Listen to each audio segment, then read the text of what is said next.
La séquestrie de Poitiers. The Tragic Life of Blanche Monnier. In 1897, Blanche Monnier, at 25 years old, was described as a joyful and playful woman with a wealth of beautiful hair and big, brilliant eyes.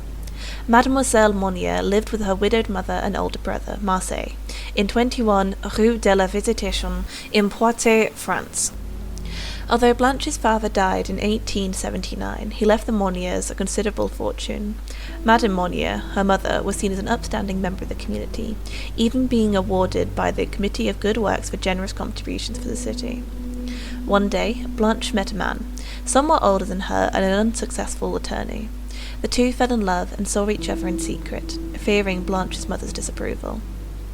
Madame Monnier eventually found out, due to rumours that circulated about Blanche and the man. Some even claimed there to be an illegitimate child, and forbade her from seeing him again. Seeing this did not deter Blanche, her mother even tried to beg her not to see him any more, but Blanche continued to sneak out to see him anyway. So Madame Monnier and Blanche's brother, Marseille, devised a plan to lock Blanche in an attic room until she agreed to call off the relationship. When Blanche returned one night from seeing her lover, she was ambushed by a family on the stairs and dragged to the attic room, where she was locked inside. Her mother and brother had figured that Blanche would quickly relent. However, locked in the dark and dirty room, Blanche's anger and resentment towards them only grew, and she vowed to never give in. Faking Blanche's death, Madame Monnier and Marseille continued as though nothing had changed, society quickly moving past the tragic and sudden passing. However, in 1901, an anonymous letter was sent to the authorities, stating that a woman was being held against her will in the attic of 21 Rue de la Visitation. The letter stated that the woman was half-starved and living in putrid litter for the last 25 years. The police were surprised by the accusations, but still went to the house to investigate, if only to prove the letter false. After forcing their way into the home due to no response from within, they followed a foul stench up towards the attic.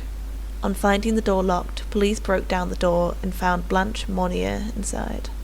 After 25 years of starvation, squalor, and near-constant darkness, Blanche lay terrified in a pool of her own excrement in a rotten bed.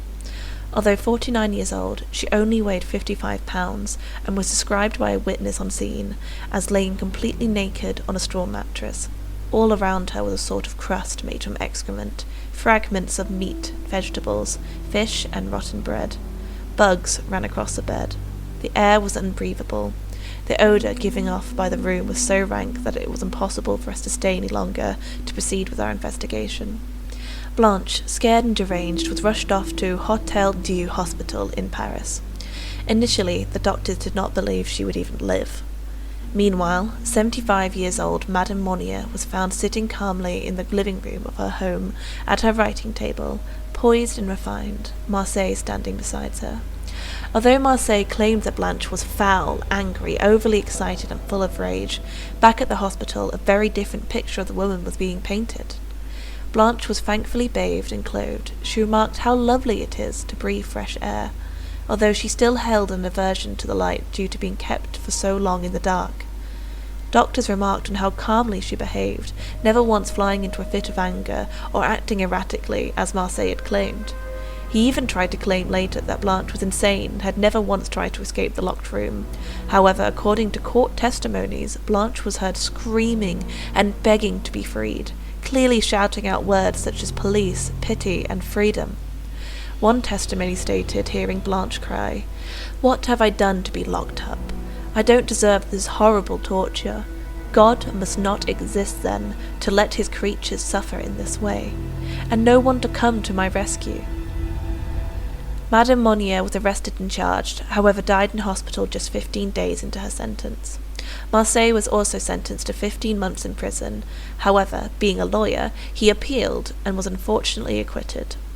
Marseille Monnier was deemed mentally incapacitated, and although the judges criticised his choices, they found that although he failed to do anything to help Blanche, there was nothing in the laws at the time to state that he technically had to. Although Blanche was taken care of and steadily regained weight, she never fully regained her sanity. She was diagnosed with various disorders, including anorexia nervosa, schizophrenia, exhibitionism, and coprophilia, and died in 1913 in Blois Psychiatric Hospital just 12 years later. Sadly, the attorney Blanche loved had passed suddenly in 1885, 6 years prior to her freedom. It's still unclear if Blanche was ever told.